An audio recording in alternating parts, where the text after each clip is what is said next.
Hi, welcome to this video, and this is my zoom lens. It's B4 2/3 zoom lens, well, TV zoom lens. So this one's made by Schneider. It's called a Variogon. So it's for it used to be for a TV camera, and you can find these on eBay. So I picked up, I'm actually shooting this video on my new camera, which is an old camera. So it's a F900R that I got on eBay, and it's an old, it's an actual like professional movie camera slash TV camera. It's came from around 2006, so I just got it, and I'm just trying it out, testing it out. I'll be using it at home. It's a pretty big camera, and the only lens that I have right now is a lens that's pretty much almost the same as this lens. It's a Schneider Cruise Natch Variogon. It's a zoom wide angle TV camera lens for B4 2/3 mount. And that's the mount that's on the Sony F900R, is a B4 2/3.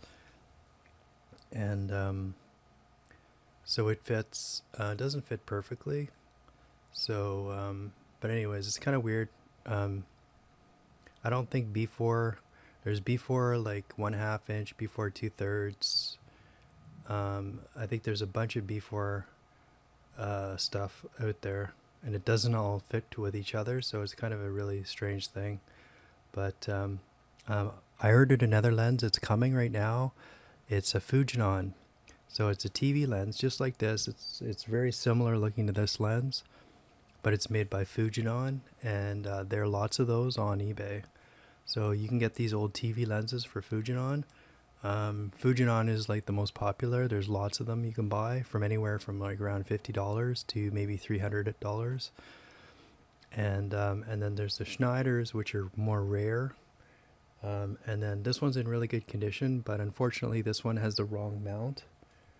So that mount won't fit on my camera. So it has all the screw holes so that if I actually ever get the mount, it'll work, but I need a special piece to adapt it to my camera, and I don't have that. But this lens right here is in pretty nice condition inside. It's almost pristine inside it. And so it's you can see it's got a doubler, something called a doubler on it. And they also have motor mounts too. I don't like electronic zooms, but there's a motor mount that you can actually put on the zoom that I took off. It goes like that on the camera. But I'm not going to use it. I don't know even if it'll work with my camera, and I don't even know if it'll work because it's been around for a while.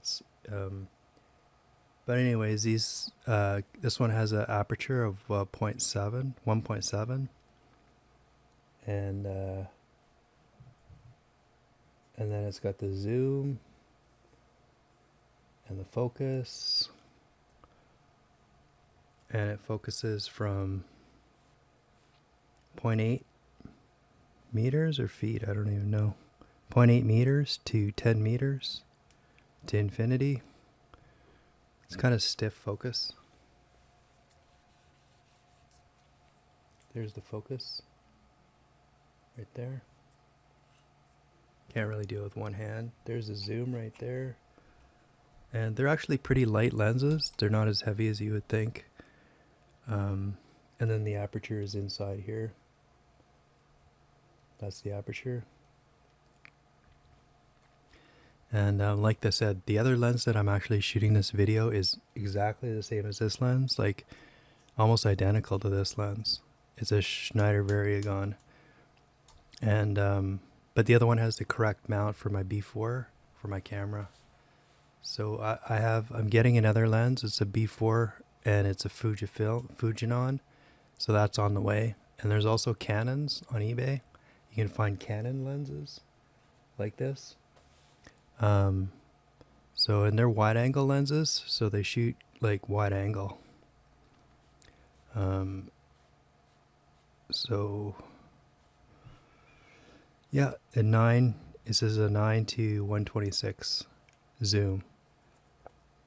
So 9's the widest it will go, and 126 is like to zoom all the way to 126. 9 to 126. It says it right there. And so yeah, if you want to take these lenses apart, you should be very, very careful. I'm not even going to touch this one because this lens is really clean inside, so I'm not even going to go inside this lens. The other lens was a little bit dirty, but I'm going to tell you how many elements are in this lens. There's like so many elements in this lens. There's like 1, 2, 3. I think there's five elements of glass right here. There's another 2 or 3 here, another 2 or 3 here. And then there's this one's like 2 or 3, and then the doubler is another 3. So here there's probably 5, 6, 7, 8, 9, 10, 11, 12, 13, 14. There's like 15 to 18 pieces of glass inside this lens. So it's not a, you have to be really careful when working on these lenses, and just to make sure that the glass goes in exactly the way you took it out. And there's all sorts of separators. There's glass, there's separators. Some of the glasses are glued in. Some of the elements of glass are actually glued to a metal frame. And there's also screws that lock in pieces of glass. So it's a really complex system. And there's also some shafts right here that need to be greased, because for this, when you turn this, it pushes these glass forward and back. There's 2 sets of glass, and they move in and out. And when you turn this, and that's nice and smooth on this one. So I don't even have to do anything. I don't have to grease this one or anything. This one's in really nice shape. The only thing that's pretty stiff is the focus, and that's not really too hard to do. You can just put a little bit of grease under here. But it's in good working shape. It's all smooth. Everything's pretty much smooth. The aperture is nice and smooth. So this doesn't need any work at all. It's perfect inside. The only thing is I have to somehow figure out it's very critical that the, this distance from this piece of glass to the sensor on your camera is a very critical length. It has to be like almost exactly perfect for the lens to work properly. And and if it's not the correct length, you won't get the complete ability of the lens. It'll like focus at some distances and not focus at other distances.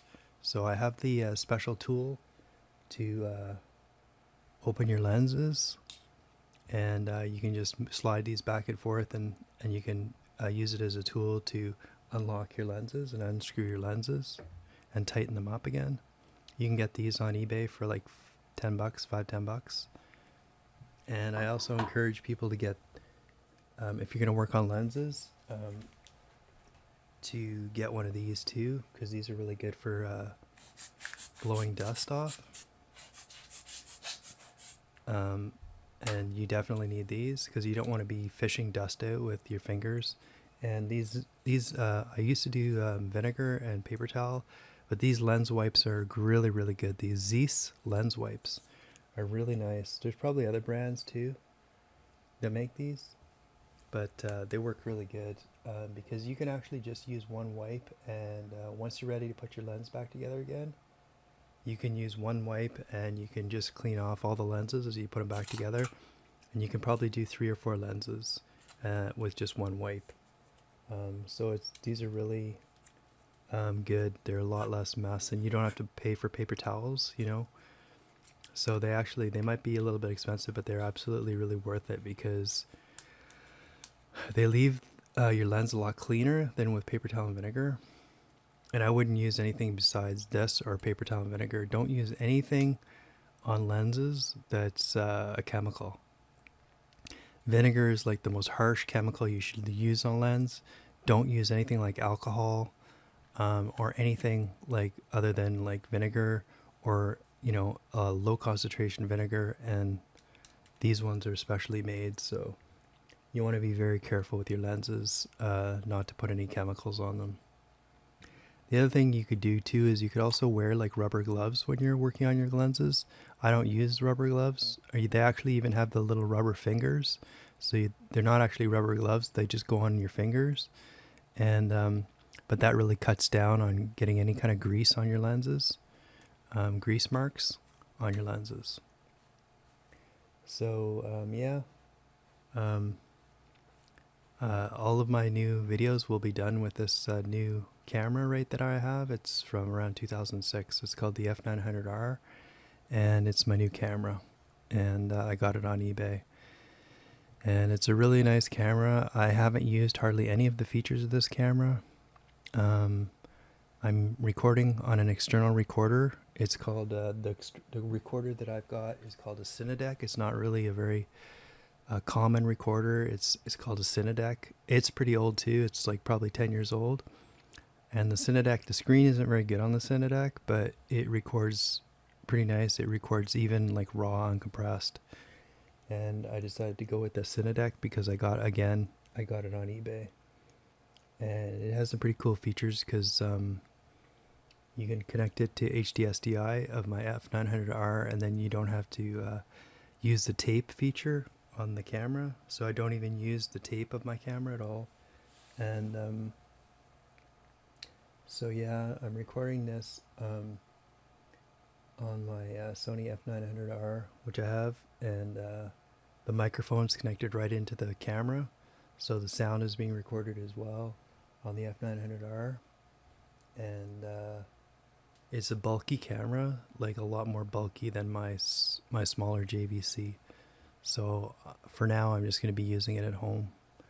So anyways, check out my other videos and my upcoming videos. Like probably from now on, all my home videos will be shot on this F900R, because I have one lens right now that I'm using, but hopefully pretty soon I'll be getting another lens, and I'll have a lot of lenses, so I'll have a lot more flexibility for using this camera. And I also like there's so many settings on this camera that I can play with, from like gamma and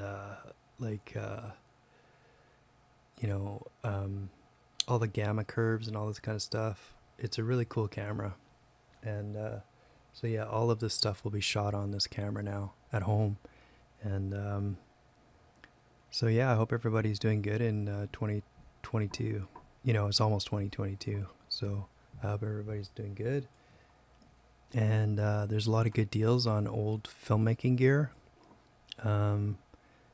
This camera is a 3CCD camera that I'm shooting on, and if anybody has listened to my channel, they know that I'm a fan of 3CCD. I've had this is my third 3CCD camera, and they pretty much don't make 3CCD cameras anymore, I don't think. Hardly any. So I have I think they make like astrophotography cameras that are 3CCD, but my first video camera was a JVC and 3CCD cam.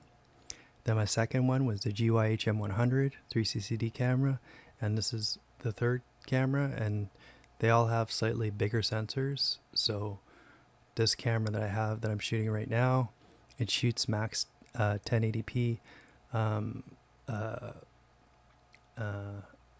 it's a Sony, and I believe the sensor is a 2/3 inch sensor. And it's like the top. It was at the time. It was the top of the line Sony 3CCD camera. So that's what I'm shooting now. And when you see 3CCD video, you'll immediately notice that the color really stands out as compared to modern cameras.